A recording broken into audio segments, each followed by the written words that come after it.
Oh,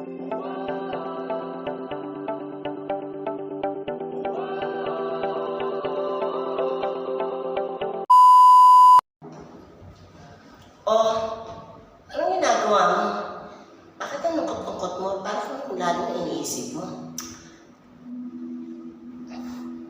Nag-iisip kasi ako kung ano bang pwede natin gawing pakulo. Para kasi hindi na uso yung tumbling na gawa na natin yung last year eh. Ano kayang pwedeng... Bakit kasi nagpauso ka kasi ng tumbling last year? Ayan, umaasa tuloy yung mga constituents mo na mga bonggang greetings today. Wait lang, bakit din natin tanongin si Dudong? Si Dudong? Ano ba kasi pinagagawa nyo? Ha? Ano ba to?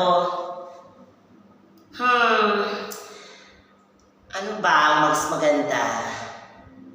Dapat yung unique. Yung hindi nila akalain at aasahan na gagawin yung mga bagay na yun.